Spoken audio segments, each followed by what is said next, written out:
Hey guys, welcome back to my YouTube channel unique classes.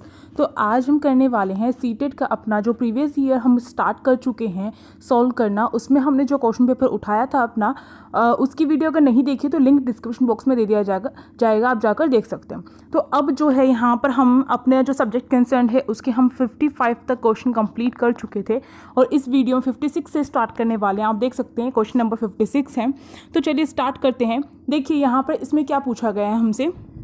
इसमें हमसे पूछा गया है कि जो दो कथन दे रखे हैं, हमें संसाधन से रिलेटेड दे रखे हैं।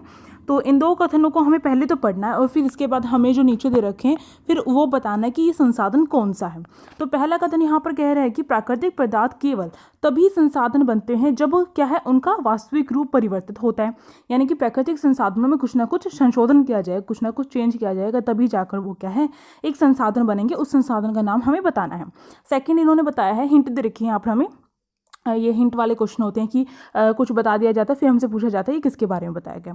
अब भी यहाँ पर कह रखा है प्रौद्योगिकी इस संसाधन का एक उदाहरण है और साथ साथ इस तरह के और अधिक संसाधन के उत्पादन के लिए एक महत्वपूर्ण कारक भी है।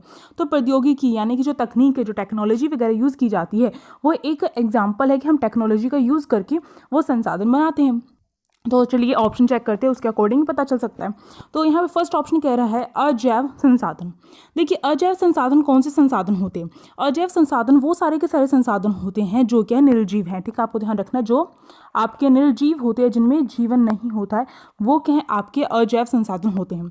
तो ये ऑप्शन से हमारा कट हो जाएगा क्योंकि इसमें जो है ये जो है हमारे जैव और अजैव संसाधन अलग अलग हैं। हमारे ये अजैव संसाधन में हमारे जो चट्टान हो गई जिस तरीके से, ठीक है, चट्टान हो गई, इसके साथ साथ हमारी जो धातुएं वगैरह वो सारी की सारी हमारी अजैव संसाधन में आती है। तो ये ऑप्शन हमारा कट हो गया। नेक्स्ट देखो वास्तविक संसाधन। वास्तविक संसाधन कौन से होते हैं? वो सारे संसाधन वास्तविक संसाधन होते हैं जिनकी क्या है, जिनकी मात्रा और गुणवत्ता जो होती है निर्धारित होती है पहले से ही, ठीक है, और वर्तमान समय में वो जो है उपयोग किए जा रहे हैं, वो वास्तविक संसाधन है। बट यहाँ पर हमें जो ये बताया गया है वास्तविक संसाधन का मतलब ये है कि हम अभी यूज़ कर रहे हैं उसका, ठीक है, वर्तमान में प्रेजेंट में हमें उसे यूज़ कर रहे हैं, जो वास्तविक संसाधन है वो है। बट जो हमें ऊपर दे रखा है वो यहाँ से इसका भी क्लियर नहीं हो रहा है। अब देखो मानव संसाधन। मानव संसाधन का एक मनुष्य जो है एक संसाधन के तौर पर यूज़ होता है, ठीक है, इसे मानव संसाधन कहा जाता है। इसका मतलब यहाँ पर क्या है?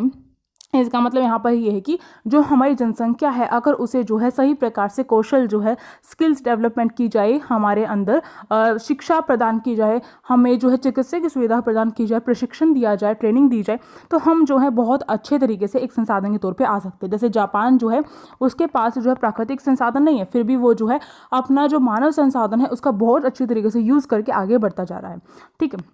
अब चलिए मानव को एक संसाधन के तौर पर जब देखा जाता है तो वो मानव संसाधन कहलाता है। जो मानव संसाधन कौन होगा? हर कोई मानव संसाधन नहीं है। अगर आप कुछ भी नहीं करते हैं तो आप मानव संसाधन के अंतर्गत नहीं आएंगे। अगर कोई व्यक्ति जो है अपना कुछ भी प्रदान कर रहा है, योगदान दे रहा है, जीडीपी में अपनी राष्ट्रीय जो सकल घरेलू उत्पाद होता है उसमें योगदान दे रहा है और राष्ट्रीय आय में योगदान दे रहा है, तो वो क्या है हमारे यहाँ पर मानव संसाधन होगा। अब देखो मानव निर्मित संसाधन कौन से होते हैं? जो मनुष्य बनाते हैं।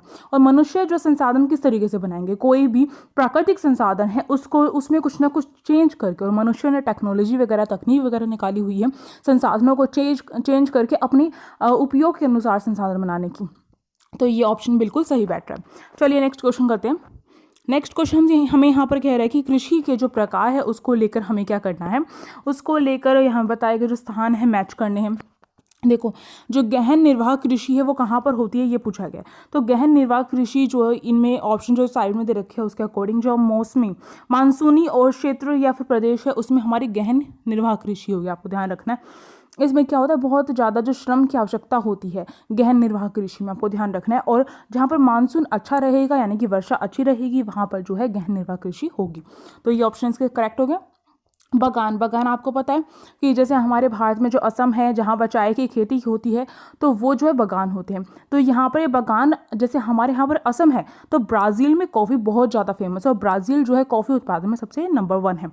तो यहाँ पर हमारा इसका ये वाला हो जाएगा ब्राज़ील में कॉफ़ी। जो स्थानांतरित जो कृषि है वो कौन सा होगा हमारा? स्थानांतरित कृषि में उष्णकटिबंधीय अफ्रीकी जो है ये आ जाएंगे। देखो जो स्थानांतरित कृषि है उसमें अमेजन बेसिन जो हो गया वो भी आता है आपका, जो 7th क्लास की जो आपकी ज्योग्राफी की बुक है उसमें दे रखा है।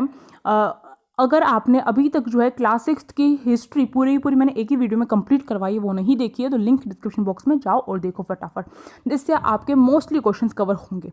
और इस तरीके से मैं आपके लिए सीटेट की वीडियोस लेकर आऊँगी जिसमें एनसीईआरटी जो है पूरी कवर कर दी जाएगी आपकी 6 to 8 की, ठीक है। तो फटाफट चैनल को कर लो सब्सक्राइब।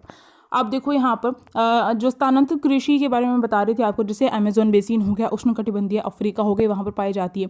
दक्षिण पूर्व एशिया के कुछ क्षेत्र हैं, कुछ ऐसे हिस्से हैं जहाँ पर पाई जाती है, ठीक है। पूर्वोत्तर भारत के जो घने जंगल है वहाँ पर भी जो है आपके स्थानांतरित कृषि पाई जाती है। वाणिज्यिक अनाज की जो कृषि है, वाणिज्यिक अनाज की खेती क्या होती है, ये कृषि, ये इस प्रकार की कृषि क्या होती है, अगर आपसे बेसिकली ये पूछ लिया जाए तो आप क्या बताएंगे। जो वाणिज्यिक से आप समझ लीजिए ये जो है व्यापार की कृषि जो यहाँ पर की जा रही है। इसका मतलब यहाँ पर क्या है, जो भी चीज़ उगाई जाएगी ये या फिर जो भी जानवरों का पालन किया जाता है वो किस लिए किया जाता है, वो बिक्री के लिए किया जाता है, वो व्यापार के लिए किया जाता है। तो ये वाणिज्यिक अनाज की कृषि होगी और ये आपकी जो शीतोष्ण जो घास स्थल है वहाँ पर जो है होती है। तो इस अकॉर्डिंग आप अपना ऑप्शन चेक कर सकते हैं कौन सा ऑप्शन आपका यहाँ पर करेक्ट होगा। देखते हैं, यहाँ पर आपका ऑप्शन नंबर 2 यहाँ पर करेक्ट हो जाएगा। चलिए नेक्स्ट क्वेश्चन देख लीजिए। नेक्स्ट क्वेश्चन में हमसे यहाँ पर दे रखा है, अगर एक स्कूल में त्यौहार मनाता है, एक स्कूल जो है त्यौहार मना रहा है, तो निम्नलिखित में से कौन सी परिस्थिति विविधता के प्रश्न, यहाँ प्रश्न होगा, के प्रश्न को दर्शाती है। यानी कि विविधता जो है वो हमें कौन से त्यौहार में देखने को मिली, कौन से फेस्टिवल में हमें देखने को मिलेगी विविधता का मतलब नहीं पता है तो फिर आप कैसे करेंगे। देखो विविधता का मतलब होता है जो डाइवर्सिटी होती है, यानी कि किसी भी चीज़ को लेकर जो है भेद होता है बहुत सारे, जैसे भाषा को लेकर हमारे भारत को ही देखो विविधता वाला देश है। इसका मतलब कि हमें कहते हैं ना विविधता में भी एकता है। यहाँ पर भाषा किसी भी राज्य में जाकर देख लो, हर किसी राज्य की अपनी अलग क्षेत्रीय भाषा होती है और वैसे भी भाषा अलग देखने को मिलती है। पहनावा देखो, खान पान देखो, धर्म देखो, हर जाति उसमें देखो, हर किसी में जो है यहाँ पर विविधता देखने को मिलती है, अलगपन जो है विविधता होता है, ठीक है। तो विविधता वाला जो त्यौहार है वो हमें कौन सा देखने को मिलेगा। पहला ऑप्शन दे रखा है हरियाणा के स्कूल में रक्षाबंधन, दूसरा यहाँ पर मध्य प्रदेश के स्कूल में ओणम, तीसरा यहाँ पर तमिलनाडु के स्कूल में पोंगल और चौथा यहाँ पर उत्तर प्रदेश के स्कूल में होली। तो देखो होली, रक्षाबंधन, पोंगल ये तो नहीं होगा, यहाँ पर हमारा ओणम जो है ये करेक्ट ऑप्शन होगा 2, इसमें विविधता देखने को मिलेगी मध्य प्रदेश में।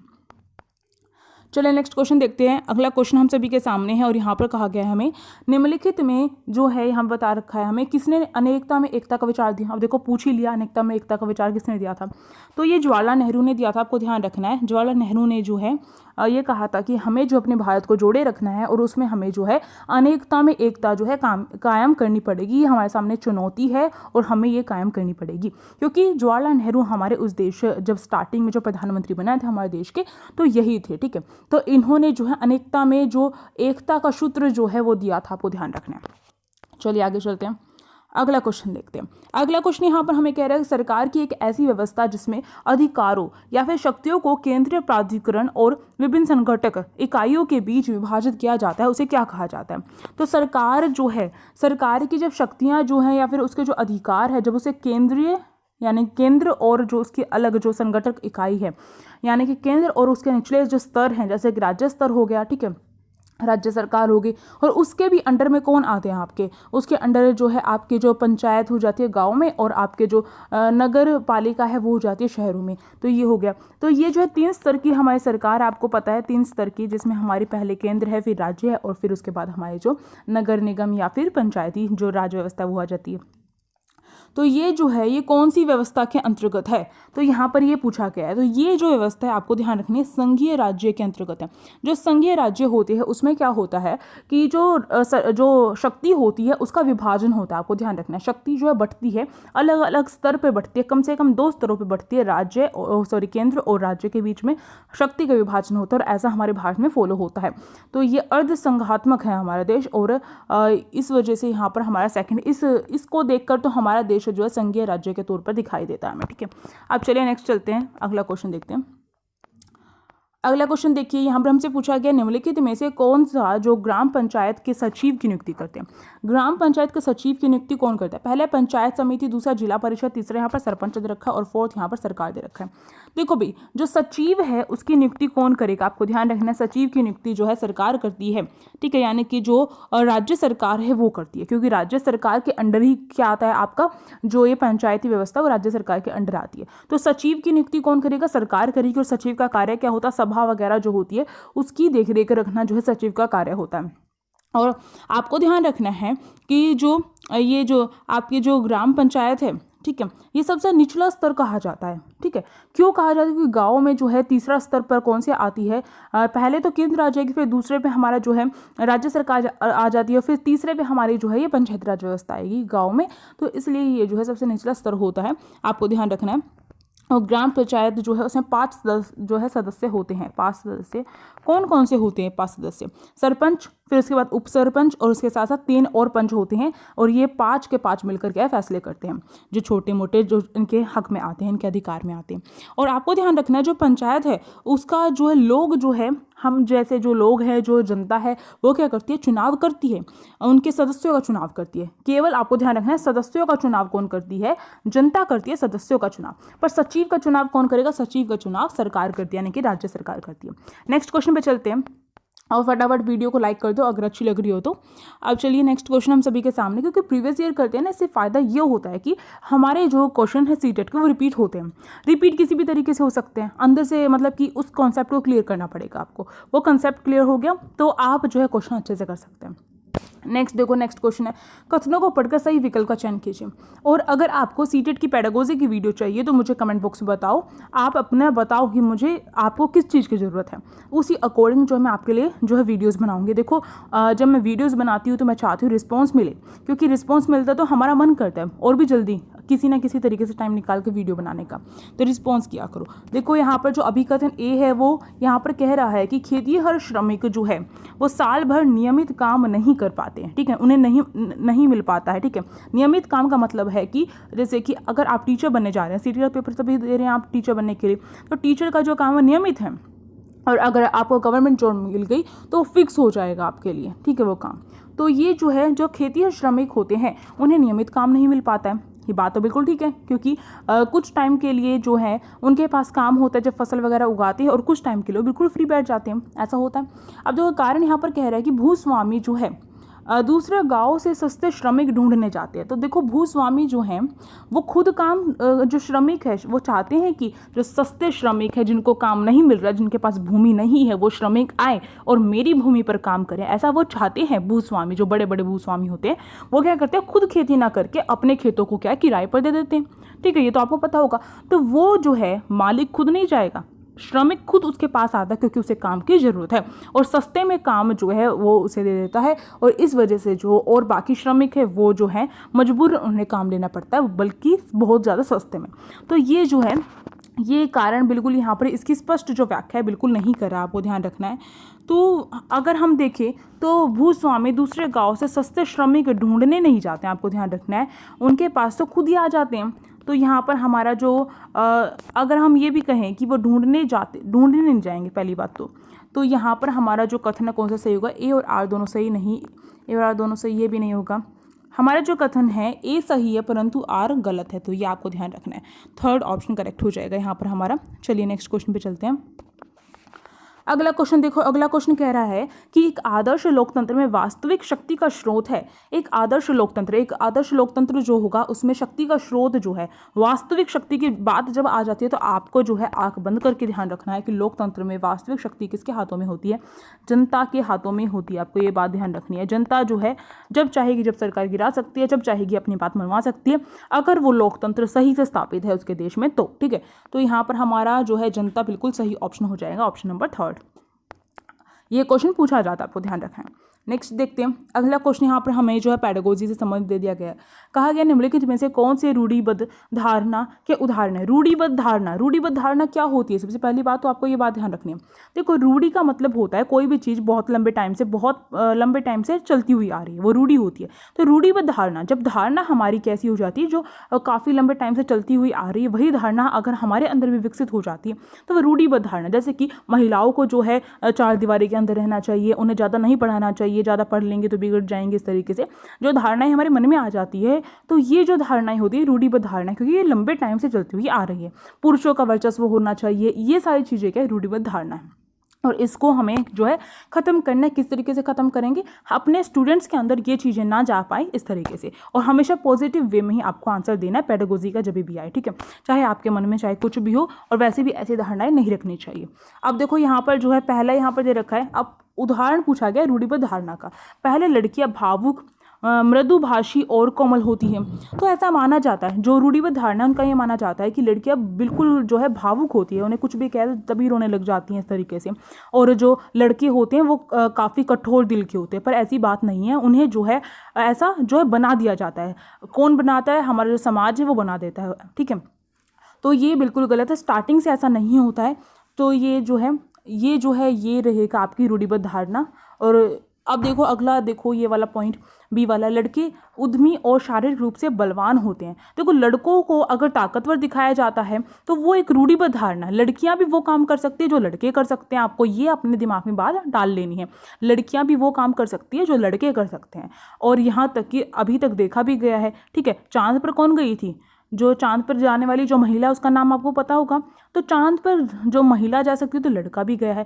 तो आप इस तरीके से अपने दिमाग में डालो कि लड़के और लड़की में इस तरीके की जो भेदभाव हो रहे हैं, जो सोशलाइजेशन है उसकी वजह से हो रहा है। सोशलाइजेशन भी नहीं कहेंगे इसमें, हम जो है समाज की वजह से, समाज जो हस्तक्षेप दे रहा है इसमें, ठीक है। अब देखो ये जो है ये भी हमारी जो है रूढ़िबद्ध धारणा के अंतर्गत आएगा। सी देखो, लड़के और लड़कियां गणित में अच्छे हैं। जहां पर लड़के और लड़की की बराबरी कर दी जाती है कि दोनों इक्वल हैं, वहां पर रूढ़िबद्ध धारणा नहीं होती, आपको ध्यान रखना। क्योंकि हमारा समाज क्या मानता है, हमारा समाज कभी ये कहता है कि लड़का और लड़की दोनों बराबर हैं। जब लड़का 9 बजे बाहर जा सकता है तो लड़की भी बाहर जा सकती है 9 बजे, नहीं, बिल्कुल भी नहीं कहता, ठीक है। अगर लड़का जो है बाहर विदेश में जाके पढ़ सकता है तो लड़की भी पढ़ सकती है, नहीं सोचती है, ठीक है।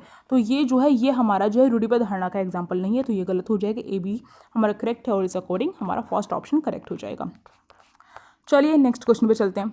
अगला क्वेश्चन यहाँ पर हमें कह रहा है कि निम्नलिखित में से कौन से अनुच्छेद जो है हिरासत निरोधक कानून के अंतर्गत गिरफ्तार जो किए जाते हैं और या हिरासत में लिए गए व्यक्ति को सुरक्षा प्रदान करते हैं। अगर कोई जो है ऐसा कौन सा निरोधक कानून है, हिरासत निरोधक कानून जो है कौन से अनुच्छेद के अंतर्गत है, ये पूछा गया, सिंपल सी बात यहाँ पर, ठीक है।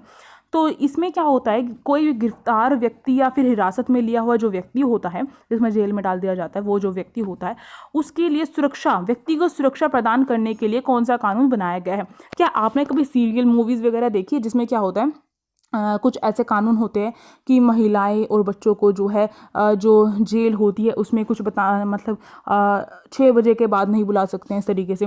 और ऐसा होता है कि 24 घंटे के अंदर जो है मजिस्ट्रेट के पास लेकर जाया जाता है जो गिरफ्तार व्यक्ति है, ठीक है, इस तरीके से होता है। तो ये कौन से जो आर्टिकल है उसके अंतर्गत ऐसा होता है, आपको ध्यान रखना है।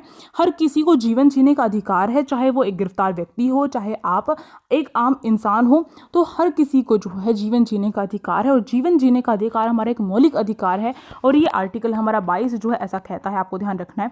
और आर्टिकल 22 का जो पहला भाग है उसमें तो क्या है, सिंपल कानून है, बट आर्टिकल 22 का जो सेकंड वाला भाग है जीवन जीने का अधिकार, ये आर्टिकल 22 आपको ध्यान रखना है।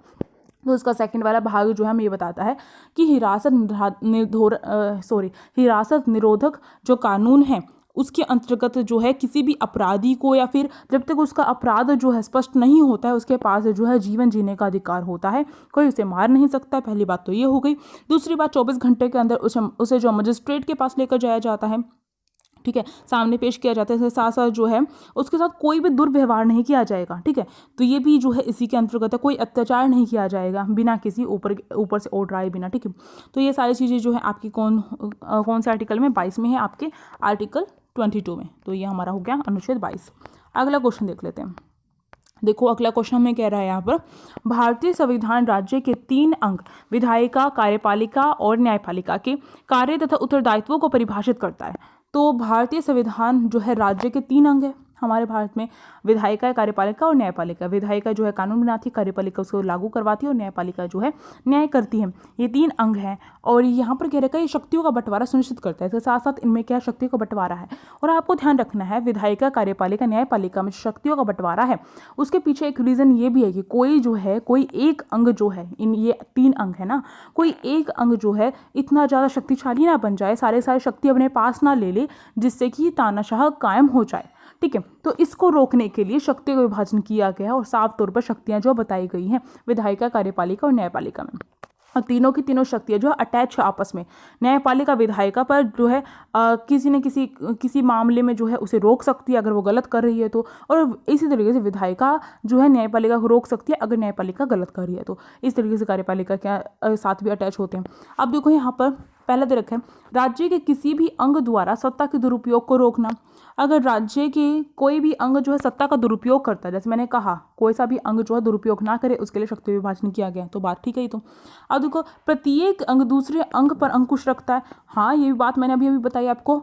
जो ये तीनों अंग है वो आपस में जो है एक दूसरे पर अंकुश रखते हैं जिससे निरंकुशवाद ना हो सके, तानाशाही कायम ना हो हमारे भारत में। आगे देखो सहकारी संघवाद की भावना को मजबूती प्रदान करता है। तो सीटेट के अकॉर्डिंग ये वाला ऑप्शन भी बिल्कुल करेक्ट है कि सहकारी संघवाद जो है यानी कि आपस में मिलजुल कर जो संघवाद जो कायम है, जिससे संघवाद में क्या होता है, शक्ति का विभाजन होता है। आपको पता है ना, जो राज्य और जो केंद्र है उनके बीच में शक्ति का विभाजन किया गया है। तो ये शक्ति का विभाजन जो है इसकी वजह से भी कायम होता है। विधायिका, कार्यपालिका और न्यायपालिका के बीच में जो शक्ति का विभाजन है इसकी वजह से भी कायम होता है। ऐसा सीटेट जो है उसके आंसर की के अकॉर्डिंग है। तो इन आंसर की के अकॉर्डिंग ये तीनों ऑप्शन आपके करेक्ट हैं। ए बी सी और देख लेते हैं कहाँ पर है ए बी सी। ये रहा आपका last option A B C, ये आपका करेक्ट है। चलिए नेक्स्ट क्वेश्चन देख लेते हैं। अगला क्वेश्चन हमें यहाँ पर कह रहा है कि किस अनुच्छेद के अंतर्गत सर्वोच्च न्यायालय ने पश्चिम बंगाल सरकार को आदेश दिया कि हाकिम शेख को स्वास्थ्य का अधिकार के अंतर्गत मुआवजा दे। देखो इसलिए कहा जाता है कि एनसीईआरटी बुक आपको जो है बिल्कुल ध्यान से पढ़नी है, एक एक लाइन पढ़नी है, हर इंपॉर्टेंट चीज़ कवर करनी है। क्योंकि देखो सिविक्स की जो बुक है हम उसे नेगलेक्ट कर देते हैं कि सिविक्स की बुक को क्या पढ़ना, मोटे तौर पर पढ़ लेते हैं, पर पढ़ना है। क्योंकि देखो एग्जाम्पल जो है सीटेट में जो आपसे एग्जाम्पल देकर क्वेश्चन पूछे जाते हैं वो सिविक्स की बुक से पूछे जाते हैं एज इट इज़, और ये क्वेश्चन भी इसी तरीके से आया हुआ है। अब देखो जो पश्चिम बंगाल सरकार है उसमें जो हाकिम शेख जो है, आपको ध्यान रखना है हाकिम शेख जो एक व्यक्ति था जिससे जो है जो चिकित्सा सुविधा है वो प्रदान नहीं हो पाई थी, प्राप्त नहीं हो पाई थी। इसने बहुत कोशिशें की पर उसे जो है अस्पताल में जो है चिकित्सा सुविधा प्राप्त नहीं हो पाई, जिसकी वजह से इसने क्या किया, जिसकी वजह से इसे जो है ये जो है ट्रेन से कूद गया था, ठीक है, जानबूझकर कूदा। और फिर इसके बाद जब, क्योंकि इसका जो स्वास्थ्य सेवा प्रदान ना होना, इसका मतलब इसका जीवन को खतरा था। और अभी हमने ऊपर पढ़ा कि जीवन का जो अधिकार है वो किसके अंतर्गत है, आपका एक मौलिक अधिकार है। और कौन से आर्टिकल के अंतर्गत है, 22 आर्टिकल के अंतर्गत है, हमने पढ़ा था। तो जो इसमें जो है 22 आर्टिकल के अंतर्गत था ये जीवन का जो अधिकार, जिसमें हमने देखा कि जो हिरासत में लिए जाते हैं उनके लिए था।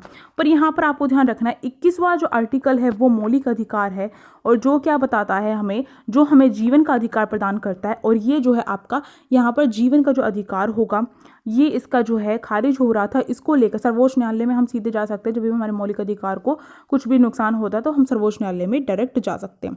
ये बात तो आपको पता होगी, ठीक है, डायरेक्ट जा सकते हैं हम।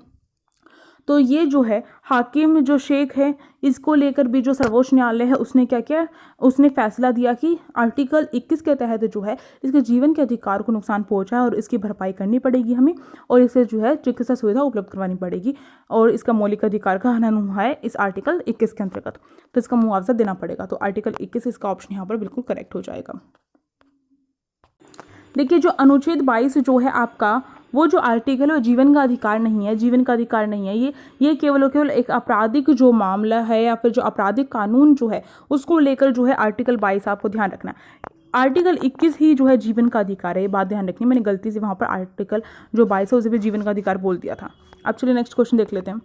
अगला क्वेश्चन देखो, अगला क्वेश्चन यहाँ पर हमें कहा गया है कि भारत में मुस्लिम समुदाय की जो सामाजिक, आर्थिक और शैक्षणिक स्थिति का जायजा लेने के लिए 2005 में बनाई गई समिति का अध्यक्ष कौन था।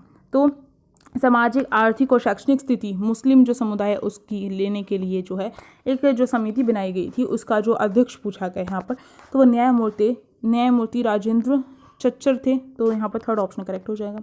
अगला क्वेश्चन देखो, अगला क्वेश्चन कह रहा है जब एक समुदाय को सामाजिक और आर्थिक विकास के किनारे पर रहने के लिए ढकेल दिया जाता है तो इसे क्या कहते हैं। जब एक समुदाय को जो है क्या कर दिया जाता है, सामाजिक और आर्थिक विकास का एक किनारा जो है यानी कि साइड में साइड कर दिया जाता है कि इसे हटाओ भाई, ठीक है, इस तरीके से, तो उसे क्या कहा जाता है, उसे हाशिएकरण कहा जाता है। उस समुदाय के लोगों का हाशिएकरण हो रहा है, वहाँ पर आपको ध्यान रखना है। और सिविक्स में ये हाशिएकरण का पूरा एक बड़ा चैप्टर है जिसे हम कवर करेंगे जब एनसीईआरटी बुक कवर करेंगे तो, ठीक है।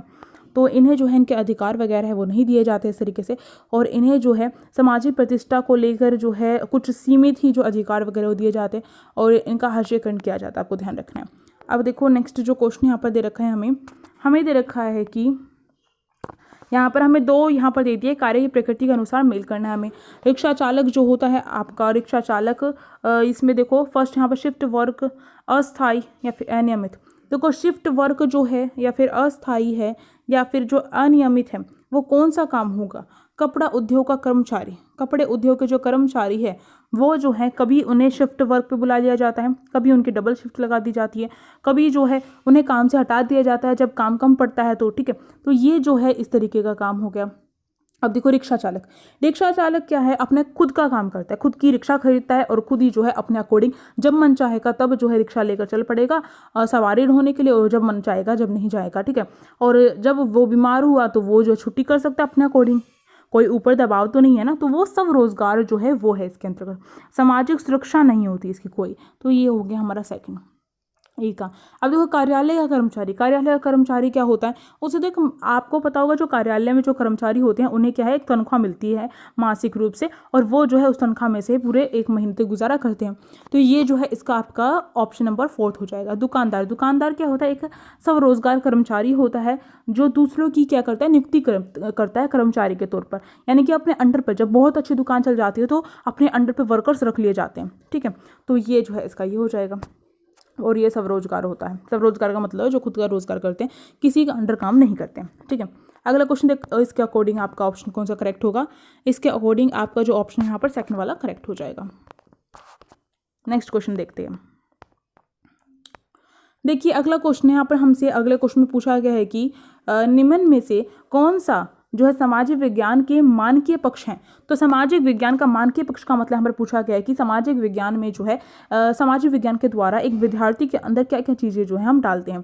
पहले यहाँ पर विविधता का आदर, विविधता का आदर का मतलब है कि जो अलगपन है हमारे देश में या किसी भी चीज़ में अलगपन है तो उसे उसका आदर करना चाहिए, उसका सम्मान करना चाहिए। ऐसा नहीं है कि एक हमारी क्लास है उसमें जो है एक समान भाषा बोलने वाले लोग हैं और वहाँ पर कोई एक नया बच्चा आता है और वो अलग भाषा बोलता है, ठीक है, तो उसका जो अनादर करें हम, नहीं ऐसा नहीं करना। हमें आदर करना सिखाना है बच्चों को, चाहे वो क्लास के अंदर करे चाहे वो क्लास के बाहर करे, किसी भी तरीके से। क्लास के अंदर हमारे समाज में अलग अलग जाति के धर्म के लोग रहते हैं तो हम उनका आदर करना सिखाना है। किसी धर्म के प्रति जो है हमें उनके मन में जो है गलत भाव नहीं डालने हैं। तो ये चीज़ बिल्कुल ठीक है, यही सामाजिक विज्ञान का एक उद्देश्य भी है। देखो मानवीय मूल्य जो है वो विकसित करने हैं बच्चे के अंदर। ऐसा नहीं है कि हमारे सामने बिल्कुल क्लास में जब हम प्रेजेंट है तभी वो जो है बिल्कुल सिंसियर बन के दिखाएं और क्लास खत्म होते ही वो जो है डॉन बन जाए और वो किसी का कुछ ना माने, इस तरीके से नहीं करना है। तो मानवीय मूल्य विकसित करने हैं क्लास के बाहर भी वो, क्योंकि उन्हें समाज में जो है जो फेस करनी प्रॉब्लम्स, तो उसके लिए हमें उन्हें पक्का खिलाड़ी बनाना है। अब देखो स्वतंत्रता जो है वो भी इसका करेक्ट ऑप्शन होगा। स्वतंत्रता जो है वो भी तो बताना है हमें, स्वतंत्रता जरूरी है। अब तो व्यक्तिगत विकास जो है इसके अंतर्गत नहीं आएगा, आपको ध्यान रखना है। हम यहाँ पर ये तो नहीं दिखा रहे ना एक बच्चा कमजोर है तो उसे इस तरीके से पोषण तत्व जो है वो लेने हैं, नहीं, ये चीज़ें हम इसमें नहीं बताते हैं। तो हमारा जो है A, B और D ऑप्शन करेक्ट है। देखो हमारा ऑप्शन 3 करेक्ट होगा। नेक्स्ट क्वेश्चन देख लेते हैं। अगला क्वेश्चन यहाँ पर हमसे कह रहा है कि प्रारंभिक स्तर पर सामाजिक और राजनीतिक जीवन की पाठ्य पुस्तकों में चित्रकथा पट्टों यानी कि स्टोरी बोर्ड्स का प्रयोग किया जाता है। आपने देखा होगा जो 6 की बुक्स है 6 to 8 की, उसमें स्टोरी बोर्ड्स है। स्टोरी बोर्ड्स का मतलब होता है बहुत सारी ऐसे स्टोरीज होती हैं, इस तरीके से पिक्चर यहाँ पे बनाई गई, यहाँ पे बनाई गई, यहाँ पे बनाई गई, यहाँ पे बनाई गई है, फिर उन्हें उनके अंदर जो डायलॉग्स लिखे गए हैं और फिर इससे जो है बच्चे इसे पढ़ते हैं और इसे बहुत इंटरेस्ट के साथ पढ़ते हैं बच्चे। तो ऐसा क्यों किया गया है छोटी क्लास में, ऐसा प्रारंभिक स्तर में, इसी पीछे क्या रीज़न है? पहला देखो यहाँ पर ऑप्शन दे रखा है, ये किताब का सौंदर्य बोध बढ़ाता है। एक तरीके से हम कह सकते हैं किताब का सौंदर्य जो बोध है वो बढ़ रहा है, ठीक है। पर केवल जो है टेक्स्ट बुक है हमारी, उसका जो है सौंदर्य बोध जो है बढ़ाना केवल यही उद्देश्य नहीं है, तो ये जो है गलत है। इसके पीछे और भी उद्देश्य हैं। देखो बी, देखो ये चित्रों की जीवंत प्रस्तुति के सहारे विषय वस्तु की ओर बच्चों का ध्यान आकर्षित करता है। आपने देखा है अपने क्लास में, अगर आपने ट्रेनिंग के टाइम पर भी देखा हो या फिर अपने टाइम पर भी देखा हो, तो एनसीईआरटी जो बुक्स होती हैं उसमें बच्चे जो हैं एसएसटी की जो बुक होती है उसमें सिविक्स की बुक पढ़ना ज़्यादा पसंद करते हैं। और ऐसा नहीं है कि हम ही पढ़ा है, बच्चे खुद से पढ़ते रहते हैं सिविक्स की बुक, या फिर जो बच्चा इंटरेस्ट लेता है स्टोरीज़ वगैरह में या फिर पिक्चर्स वगैरह में पढ़ता है उसे।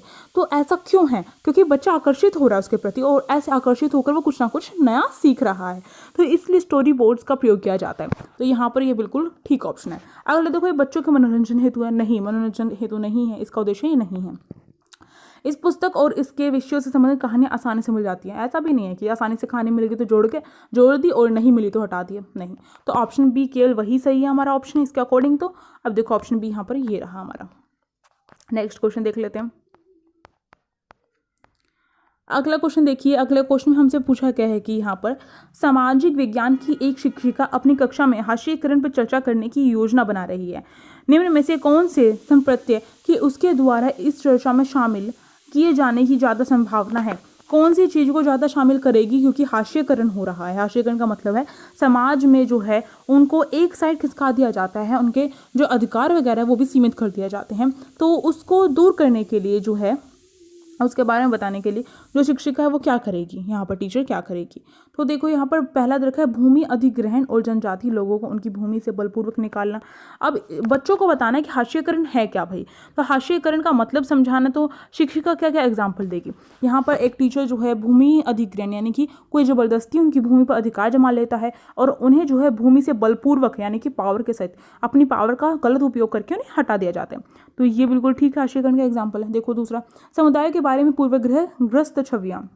एक समुदाय है जिसके बारे में समाज में गलत छवि बनी हुई है कि ये समुदाय इस तरीके से है, उसे नेगलेक्ट करो इस तरीके से, तो ये चीज़ भी ठीक है एग्जाम्पल।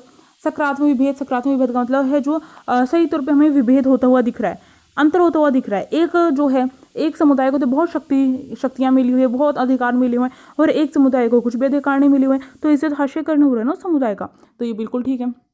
अब देखो, समुदाय विशेष के सामाजिक, आर्थिक एवं शैक्षणिक जो स्थिति है उसके बारे में हम बताएंगे कि समुदाय जो विशेष है यानी कि जो भी समुदाय है उसके बारे में हम बच्चों को बताएंगे कि इसकी सामाजिक और आर्थिक और शैक्षणिक स्थिति किस प्रकार की है, यानी कि उसकी शिक्षा में जो है कितना अधिकार दिया गया है उसे, और कहाँ तक वो शिक्षा प्राप्त कर पाता है। क्योंकि जब तक हम शिक्षा प्राप्त नहीं करते तब तक हम कैसे आगे बढ़ेंगे। और हमने देखा है कि जो हास्यीकरण होता है उसमें शिक्षा जो है उनके बच्चों को इतनी ज़्यादा शिक्षा प्राप्त नहीं हो पाती है। इस तरीके से आर्थिक और सामाजिक अधिकार भी प्राप्त नहीं हो पाते हैं, तो ये भी बिल्कुल ठीक है। तो ऑप्शन सारे करेक्ट हैं यहाँ के। तो देखते हैं इसका कौन सा ऑप्शन, यहाँ पर देखो ABCD सारे करेक्ट हैं। और इसी के साथ आज की वीडियो यहाँ पर स्टॉप करनी पड़ेगी, और नेक्स्ट जो वीडियो होगी वो आपकी कौन से नंबर से, 74 नंबर वाले क्वेश्चन से स्टार्ट होने वाली है। तो अगर वीडियो अच्छी लगी तो लाइक कर सकते हो, शेयर कर सकते हो, सब्सक्राइब कर सकते हो मेरे चैनल को, और साथ साथ क्या कर सकते हो, टेलीग्राम ग्रुप को ज्वाइन करना बिल्कुल भी नहीं भूलना है, लिंक डिस्क्रिप्शन बॉक्स में दिया गया है। साथ साथ में जो क्लास 6 की NCERT की जो हिस्ट्री की बुक करवाई गई है मैंने कंप्लीट नोट्स के साथ, हैंड रिटन नोट्स के साथ कवर करवाई है। एक एक चीज़ इंपॉर्टेंट चीज़ें हैं, वहाँ से बाहर क्वेश्चन आपकी 6 क्लास की NCERT बुक से नहीं पूछे जाएंगे हिस्ट्री की, तो उसे फटाफट देखो, लिंक जो है डिस्क्रिप्शन बॉक्स में दे दूंगी। Thank you for watching this video.